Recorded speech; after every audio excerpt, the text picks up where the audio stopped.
मेरे प्रिय देशवासियों, हमारे देश में हिंदू और मुसलमान के बीच में जो नफरत बोई जाती है, वो क्यों बोई जाती है?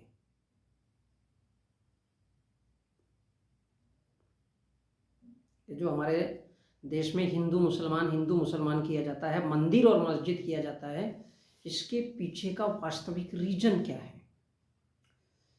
हिंदू मुस्लिम, दरअसल इस बात को समझना होगा कि भारत के ओबीसी एससी एसटी के लोगों का असली दुश्मन कौन है।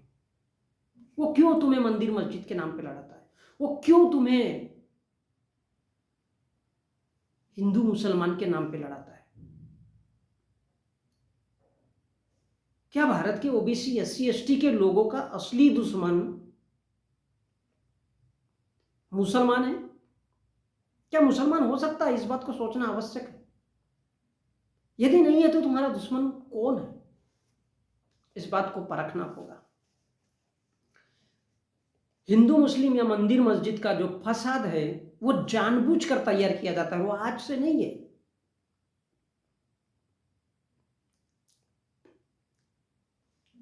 राम मंदिर बाबरी मस्जिद के जमाने से है।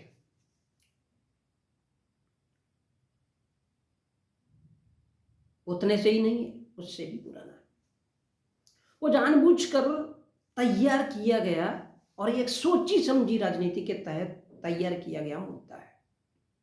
और ये समय समय पे होते रहेंगे। कभी मथुरा का नाम आएगा, कभी काशी का नाम आएगा।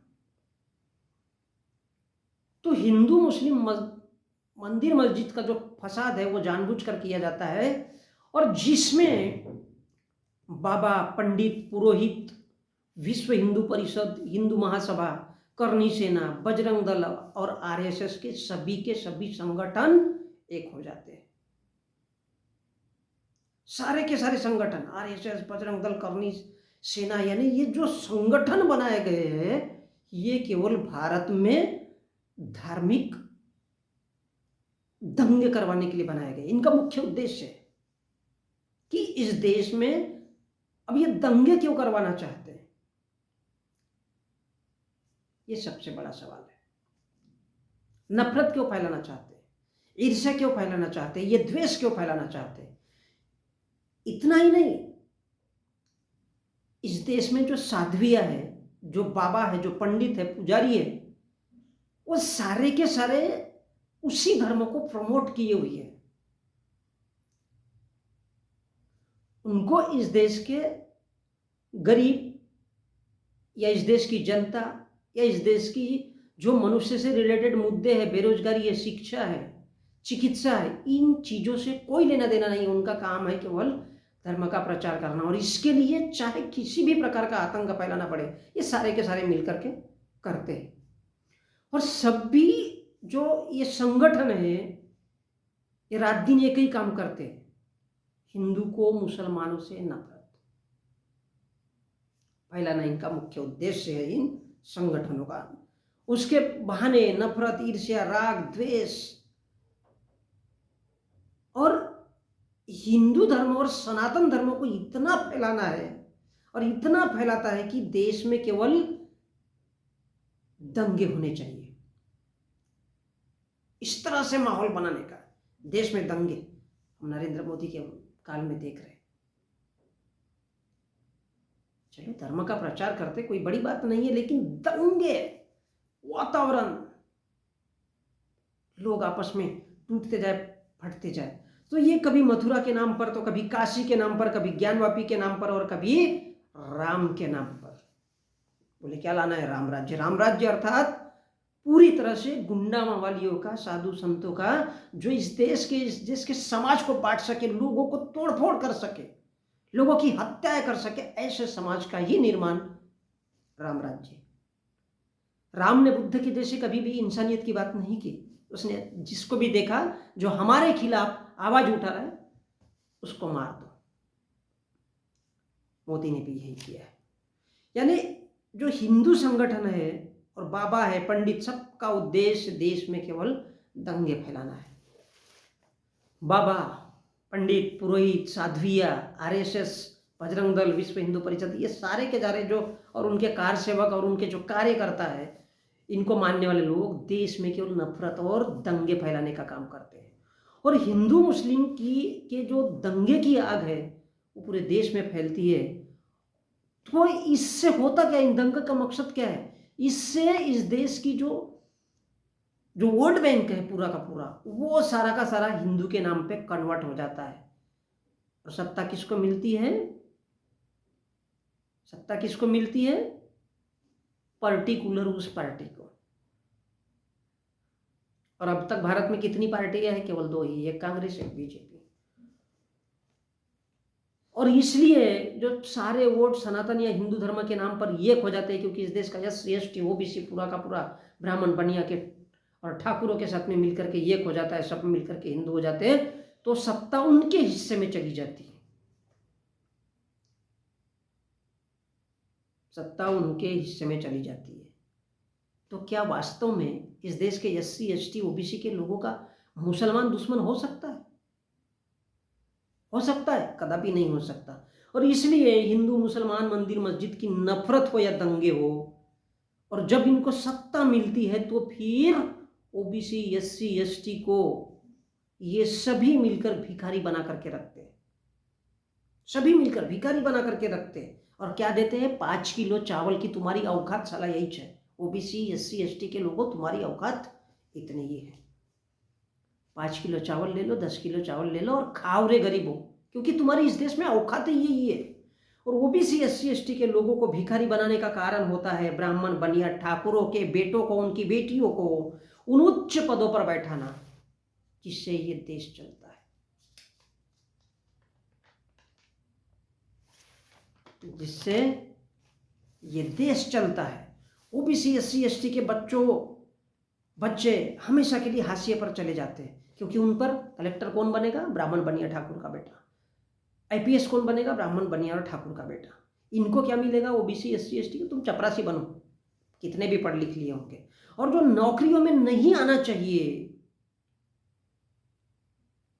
इसलिए बताया जाता है कि हिंदू खतरे में है, ताकि ओबीसी एससी एसटी के लोगों को लगे कि सच में हिंदू धर्म समाप्त हो जाएगा। क्योंकि प्रचार इनके पास पूरा का पूरा, इस देश का मीडिया, इनके पास कोर्ट है, इनके पास कचहरी, इनके पास सारे के सारे इस देश के उच्च पद है और इन्हीं के लोग भरे हुए ब्राह्मण बनिया ठाकुरों के। तो ओबीसी एससी एसटी सीधा सीधा हाशिए पर चला जाता है, और यही तो इनका उद्देश्य होता है। लेकिन ओबीसी एससी एसटी के संवैधानिक अधिकारों को कभी नहीं करने दिया जाता। इसका सबसे बड़ा उदाहरण है ओबीसी का आरक्षण। कमंडल मंडल हो गया, कुछ नहीं हुआ। आज उस मुद्दे को 75 सालों के बाद कांग्रेस उठा रही है, ध्यान तो उसने भी नहीं दिया। तो ये सब क्या है? सच में हिंदू धर्म समाप्त हो गया ऐसा ओबीसी एससी एसटी के लोगों को समझाया जाता है, और फिर क्या किया जाता है? उनके संवैधानिक अधिकारों को खाया जाता है। कौन खाता है? ब्राह्मण बनिया और ठाकुर का बेटा। शिक्षा से ओबीसी एससी एसटी ओबीसी के लोगों को वंचित किया जाता है, उनसे नौकरियों से दूर रखा जाता है। इस देश में कितने कलेक्टर हैं, कितने आईपीएस हैं, इस देश के ओबीसी को देखना चाहिए, और नहीं देखना चाहता, क्योंकि उसको हिंदू बनने में मजा आता है। और इसलिए जानबूझ करके बेरोजगारी बढ़ाई जाती है, ताकि ओबीसी एससी एसटी का आम इंसान हमेशा हमेशा के लिए भिख मंगा रहे, गरीब रहे, भिखारी रहे, नौकरियों में बड़े पदों में नहीं आना चाहिए। यस, ओबीसी एससी एसटी के लोगों का सोचिए, दुश्मन मुसलमान नहीं है, इसलिए उससे लड़ाया जाता है, इसलिए उससे लड़ाया जाता है। और कहा जाता है कि वो जिहादी है, उसके तरफ ध्यान खिंचाया जाता है, ताकि तुम लोग उच्च पदों में नहीं जाना चाहिए, नौकरियों में नहीं जाना चाहिए, तुम लोग बेरोजगार रहना चाहिए, तुम लोग भिख मंगे रहना चाहिए। ये कौन किसकी पॉलिसी है? भारत के ब्राह्मणों की, भारत के ठाकुरों की और भारत के बनियाओं की। भारत के मुस्लिमों को ओबीसी एससी एसटी से कोई लेना देना नहीं है। ये जो सारी कारस्तानियां है, ये ब्राह्मण बनिया और ठाकुरों के द्वारा की जाती है, ताकि उनके बेटे उच्च पदों पर बैठ सके, और उनको हमेशा हमेशा के लिए राजा बना करके रखना ही इनका उद्देश्य है। और ओबीसी एससी एसटी का तो सोचिए, ओबीसी एससी एसटी का असली दुश्मन कौन है? ब्राह्मण बनिया ठाकुर। और इसके लिए इस देश के बाबा, साधु संत और साध्वियाँ कथावाचक सारे के सारे प्रयास करते, हाँ उच्च जाति के। और तुम लोग इन बातों को समझना नहीं चाहिए, इसलिए तुम लोगों से मुस्लिमों को लड़ाया जाता है, क्योंकि एससी एसटी ओबीसी ब्राह्मण बनिया ठाकुर सभी को हिंदू बनाया जाता है, सभी को हिंदू बनाया जाता है। और जब सभी के सभी हिंदू बनते हैं तो उनको मुस्लिमों से नफरत सिखाई जाती है और सारा का सारा सत्ता का खेल इनके हिस्से में आ जाता है। और वो तुम लोगों को शिक्षा, नौकरी और बीमार देखना चाहते हैं। किस हालत में? मानसिक तौर पे गुलाम देखना चाहते हैं कि तुम हिंदू बने रहोगे तो तुम अपने ओबीसी आरक्षण के लिए नहीं लड़ सकते, अपने आरक्षण के लिए नहीं लड़ सकता, वो अपने अधिकारों की बात नहीं कर सकता और हमेशा हमेशा के लिए केवल गुलाम बना रहे। यदि ओबीसी के आरक्षण की बात होती है तो सर्वप्रथम ब्राह्मण बनिया ठाकुर ही उसमें अड़ंगा डालता है, उसमें बाधा डालता है कि ये नहीं होना चाहिए। तो उसके एवज में एक मराठा आरक्षण, भाई जो गरीब है, चाहे किसी भी समाज का हो, किसी भी धर्म का हो, किसी भी जगह में हो, गरीब है उसको देना सर्वप्रथम बनता है। लेकिन क्या ऐसा होता है? नहीं। इस देश में सबसे ज्यादा अगर गरीबी कोई झेल रहा है तो वो भारत के आदिवासी है, भारत के दलित है, भारत के ओबीसी है। लेकिन इन्हीं को उससे दूर रखा जाता है और इसलिए ओबीसी के लोगों को अयोग्य घोषित करके, अनपढ़ है, पढ़े लिखे नहीं है ऐसा बोल करके, किसी काम का नहीं है ऐसा समझता है। उन पदों पर आईएएस आईपीएस के, उन सारे के सारे पदों पर, कोर्ट कचहरी, जितने भी भारत में शासन प्रशासन की संस्थाएं है, उनमें पूरा का पूरा ब्राह्मण बनिया और ठाकुरों को भरा जाता है। क्या भारत का ओबीसी कभी इस बात के लिए सोचता है कि उनके कलेक्टर कितने हैं? पूरे ओवरऑल नहीं सोच सकता, क्योंकि वो अपने आप को हिंदू बोल करके अपने पैर पे कुल्हाड़ी मार के रखता है, काट देता है अपने पैर, अपंग हो जाता है हमेशा के लिए। और इसलिए उन पदों में आईपीएस आईएएस के और कोर्ट कचहरी में ब्राह्मण बनिया और ठाकुरों को भरा जाता है और ओबीसी एससी एसटी के लोगों को सनातनी और हिंदू बनाया जाता है। सनातनी और हिंदू। आजादी के 75 सालों बाद भी ओबीसी को आरक्षण नहीं मिलना, मतलब क्या है? किसी ने बात की है, किसी ने किया है, और इसमें किसका हाथ है? ये भारत के ओबीसी के लोगों की नालायकी पे निर्भर है। चलो ब्राह्मण बनिए तो वो कभी चाहेगा ही नहीं, उसके ब्लड में नहीं है समानता, लेकिन क्या ओबीसी के लोगों ने इसके लिए प्रयत्न किया है? नहीं किया है, क्योंकि ये भारत के लोग अपनी नालायकी पे एंजॉय करते हैं। इनको ओबीसी के लोगों को हिंदू बने रहने में बड़ा मजा आता है, बड़ा इंटरेस्ट आता है। भारत का संविधान क्या है उसको पढ़ना नहीं चाहते, लेकिन हर घर घर में रामायण महाभारत ये किताबें मिलेगी, ये ग्रंथ मिलेंगे। राम ने उसको कैसे मारा, कृष्ण ने उसको मारने के लिए कैसा हथियार उठाया, लेकिन और इसी बात का फायदा उठाकर ब्राह्मण बनिया ठाकुर ओबीसी का पूरा पूरा हिस्सा खा जाता है। उनको नौकरियों में नहीं आने देना चाहता, उनको ढंग से शिक्षित नहीं होने देना चाहता। एससी एसटी ओबीसी का दुश्मन ब्राह्मण बनिया ठाकुर है, भारत का मुसलमान नहीं है। ये भारत के ओबीसी के लोगों ने कान खोल करके सुन लेना चाहिए। और ये ओबीसी का आरक्षण भी पूर्णतया भारत के ओबीसी लोगों की नालायकी पे टिका है। ब्राह्मण बनिया उनको नहीं देना चाहता है, वो अपने लिए आंदोलन खड़े कर देगा, इस देश के तमाम साधु संत और साध्वियों को लगा देगा, इस देश के आरएसएस करनी सेना इत्यादि सभी सारे के सारे संगठनों को लगा देगा। लेकिन जब भी ओबीसी आरक्षण की बात आएगी, कभी भी ब्राह्मण बनिया और ठाकुर उसको सक्सेस नहीं होने देगा। दुश्मन कौन है? हिंदू है तुम्हारा ब्राह्मण बनिया ठाकुर, या फिर मुसलमान है तुम्हारा दुश्मन? ओबीसी एससी एसटी के लोगों, तुम्हारा दुश्मन मुसलमान नहीं है। ओबीसी एससी एसटी यदि अच्छा जीवन चाहते हो तो अपने असली दुश्मन को पहचानना होगा, अपने अधिकारों के लिए लड़ना होगा, अपने आरक्षण के लिए लड़ना होगा, अपने ओबीसी आरक्षण के लिए लड़ना होगा।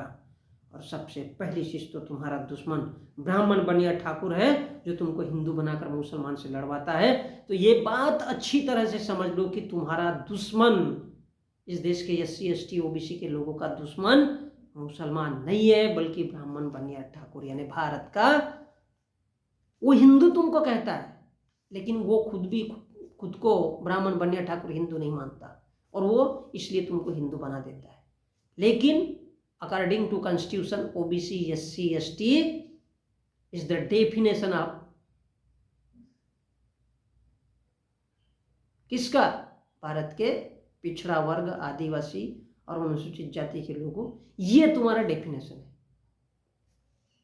हिंदू बिंदु नहीं है, कोई सनातनी वनातनी नहीं है। और यही वजह है कि भारत का ब्राह्मण बनिया ठाकुर तुमको मुसलमानों से लड़वाता है ताकि इस देश का शासन सत्ता हमेशा उसके पास रहे और इस देश का OBC ST और SC केवल गुलामों की तरह, नौकरों की तरह उनकी केवल सेवा कर सके, ये उसका उद्देश्य है। इसलिए वो तुमको मुसलमान से लड़वाता है, जबकि तुम्हारा असली दुश्मन वही है।